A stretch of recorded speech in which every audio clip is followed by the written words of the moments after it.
தமிழுக்கும் தமிழனுக்கும் வணக்கம். ஈசன் எனும் சித்தன் தந்த தத்துவத்தின் தாற்பரியத்தை தேடும் வழியில் சென்று கொண்டிருக்கையில் ஈசனின் மூல மந்திரத்தையும் அதன் தத்துவத்தையும் உணர்ந்து அதை பின்பற்றி வந்த சிவ ஞானிகளே சித்தர்கள் என்பதை நம்மால் அறிந்து கொள்ள முடிகிறது. பிரபஞ்சத்தின் ஆக்கமும் இயக்கமும் வெற்றிடமே எனும் சிவ தத்துவத்தின் தேடலில் உருவான நம் பயணத்தில் சென்ற காணொளியில் சிவம் என்பதும் சிவனின் தத்துவத்தையும் உணர்ந்தோம். அப்பயணத்தின் தொடர்ச்சியாக ஈசன் எனும் தத்துவ ஞானியின் வழியை ஏற்ற சித்தர்கள் பற்றியும் அவர்கள் உணர்ந்து தெரிந்து புரிந்து உரைத்த சிவ தத்துவத்தையும் இனி தேடி அறிவோம். வாருங்கள், இந்த யூடியூப் சேனலை சப்ஸ்கிரைப் செய்து பெல் ஐகானையும் அழுத்திவிடுங்கள். சித்தர்கள் ஏன் சிவ வழியை பின்பற்றினார்கள்? இந்த பிரபஞ்சம் சொல்லும் தத்துவங்கள் 1000 இருப்பினும் சிவனின் சித்தாந்தம் சித்தர்களை எப்படி பின்பற்ற வைத்தது? என்னவென்று சொல்லுவேன் இலக்கணம் இல்லாததை பண்ணுகின்ற செந்தமிழ் பதங்கடந்த பண்பேன மின்னகத்தில் மின்னொடுங்கி மின்னணு ஆனவாறு போல் என் அகத்துள் ஈசனும் யானும் அல்லதில்லையே. இந்த பாடலின் பொருள் இப்படித்தான் இருப்பார் என்று இலக்கணத்தில் வர்ணிக்க முடியாத இறைவன் செந்தமிழ் சொற்களாலும் பண்புடன் கூற முடியாத ஒரு பொருள். மின்னலுடன் சேர்ந்த மின்னலும் மின்னலாக ஆனது போல் எமது உள்ளத்து ஆன்மாவோடு இணைந்து ஆன்மாவாக இருப்பது சிவமே. அந்த சிவமன்றி வேறெதும் இல்லையே எனும் சிவவாக்கிய சித்தருடைய பாடலின் கருத்தே சிவம் குறித்த சித்தர்களின் எண்ணமாக இருந்தது.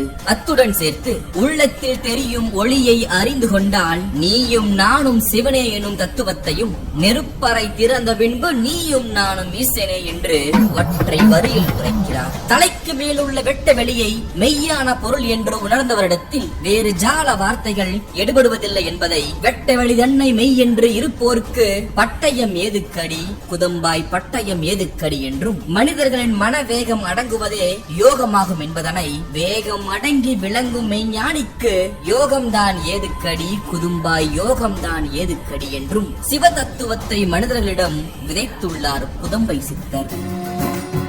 தங்களுடைய உடலை கோவிலாகவும் உள்ளத்தை இறைவன் உரையும் உறைவிடமாகவும் கருதி இந்த உலக பற்றை வெடுத்து வாழ்ந்தவர்கள் சித்தர்கள். இயற்கையை உணர்ந்தவர்கள், மனதை அடக்கி ஆள தெரிந்தவர்கள், நிலையான எண்ணத்தை கொண்டவர்கள், மூச்சை கட்டுப்படுத்தி மரணத்தை வெல்ல தெரிந்தவர்கள், மாற்றம் என்பதை மட்டுமே நிலையென அறிந்தவர்கள், தன்னுள் உறையும் இறைவனை கண்டு அதனுடன் ஒன்றி தங்கள் சக்தியையும் ஆற்றலையும் ஒன்றிணைக்கும் வல்லமை படைத்தவர்கள், பிரபஞ்ச ரகசியத்தை அறிந்த சிரஞ்சீவிகள் சித்தர்கள். எந்தவித பேதமும் காணாமல் ஆசை பாசம் மோகம் பந்தம் போன்ற உலக பற்றை விடுத்தவர்கள் இந்த சித்தர்கள். அஷ்டமா சித்திகளை பெற்றவர்கள். அனிமா மகிமா லஹிமா பிரார்த்தி பிரகாமியம் ஈச தத்துவம் வசித்துவம் மற்றும் கரிமா எனும் யோக நெறிகளை கொண்டு வாழ்ந்தவர்கள். இந்த சித்திகளை பற்றியும் இதன் பொருளையும் நாம் இங்கு பார்க்க வேண்டும். அனிமா அணுவை காட்டிலும் மிக சிறிய உருவத்தில் உழவும் ஆற்றல் கொண்டது இந்த சித்தி. மகிமா மலையினும் பெரிய உருவம் தாங்கி நிற்கும் ஆற்றலை உடையது இந்த சித்தி. லகிமா உடலை பாரம் இல்லாமல் லேசாக செய்து நீர் சேறு முதலியவற்றில் அழுந்திடாமல் காற்றை போல் விரைந்து செல்லும் வல்லமை கொண்ட சித்தி. பிரார்த்தி நாம் விரும்புவதையும் நினைத்த உடனே அதன்படியே அடையும் வல்லமையை தருவது இந்த சித்தி.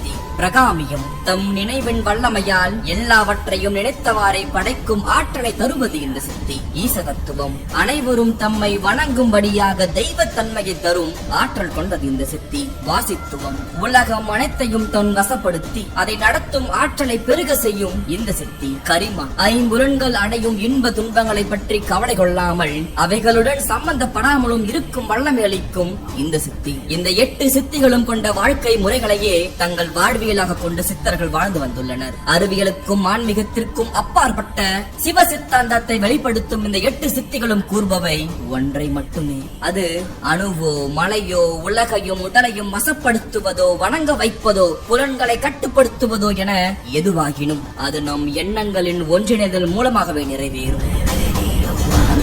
இன்றைய காலத்தில் தன்னம்பிக்கை எனும் பெயரில் வாழ்க்கையை முன்னேற்ற கான்சென்ட்ரேஷன், டெடிகேஷன், மெடிடேஷன் எனும் எண்ண ஒருங்கிணைப்புகளையே ஒவ்வொரு சித்தரும் அன்றே சொல்லி வைத்துள்ளனர். இந்த உலகம் உருவானதில் இருந்தே ஒவ்வொரு மக்களும் தமக்கென ஒரு கடவுளை வழிபட்டு வந்துள்ளனர். தங்கள் நம்பிக்கைக்கும் வாழ்வியல் முறைகளுக்கும் ஒரு அச்சாணியாய் அவர்கள் உணர்ந்த தத்துவத்தை அடுத்த தலைமுறைக்கு கொண்டு சேர்ப்பதற்கு அவர்கள் கையாண்டதுதான் இறை நம்பிக்கை. அந்த இறை நம்பிக்கை மூலம் ஒவ்வொருவரும் சொல்லிக் கொண்டிருப்பது உன்னை நீ உணர்ந்து கொள்.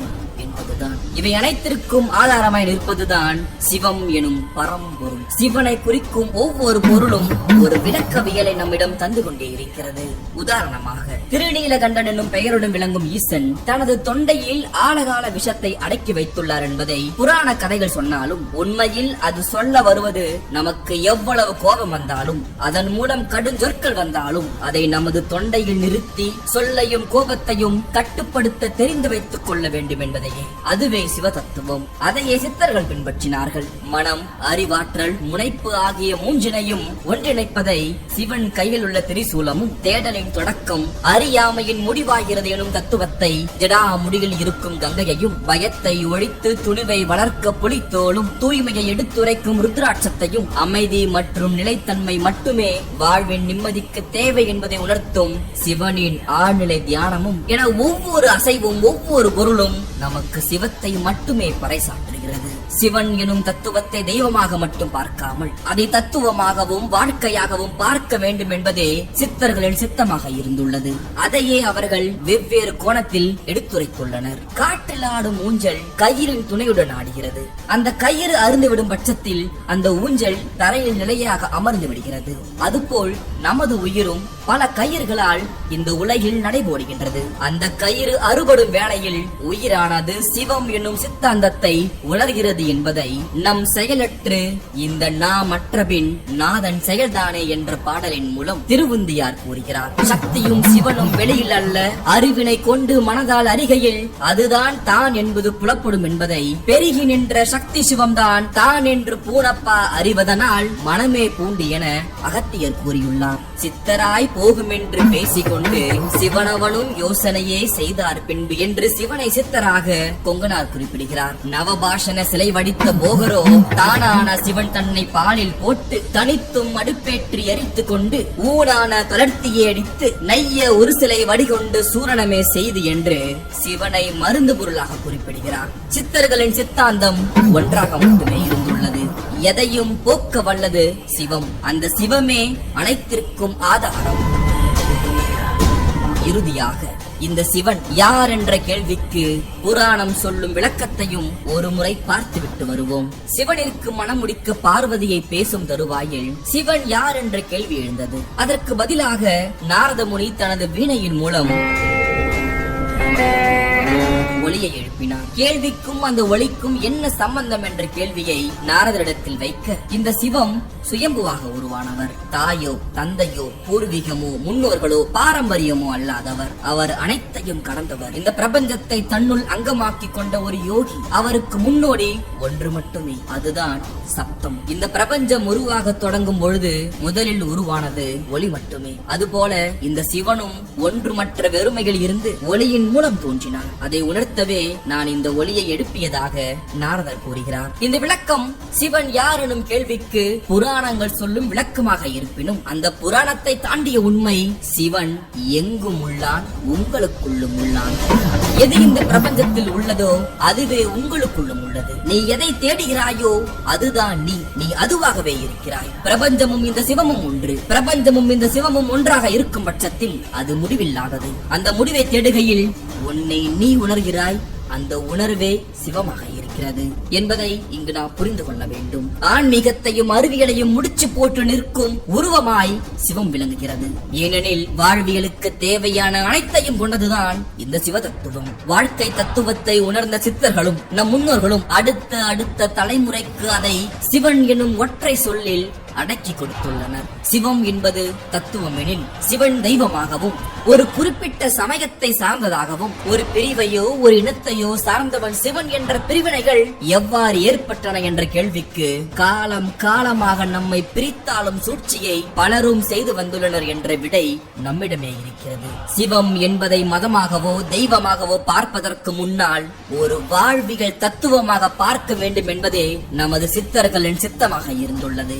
அதையே இந்த பயணத்தில் நாமும் அறிந்து கொண்டோம். சிவன் மட்டுமல்ல, ஆன்மீகத்தை தாண்டி வாழ்வியலின் தத்துவங்களுக்கு ஒவ்வொரு உருவத்தை நம் முன்னோர்கள் கொடுத்துள்ளனர். ஈசன் யார் என்ற பயணத்தின் மூலம் அடுத்தடுத்த பயணங்களையும் நாம் கண்டிப்பாக தொடரலாம்.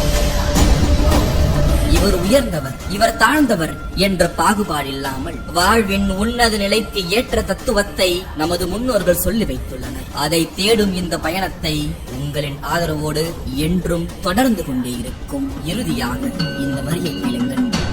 தத்துவம் சிவமதாகில் தற்பரமும் நீரல்லோ. அதாவது தத்துவம் சிவமானால் அதை முழுவதும் அறிந்தவர் நீங்கள் தானே. என்னப்பன் அல்லவா என் தாயும் அல்லவா. நமச்சிவாய ஓம் நமச்சிவாய.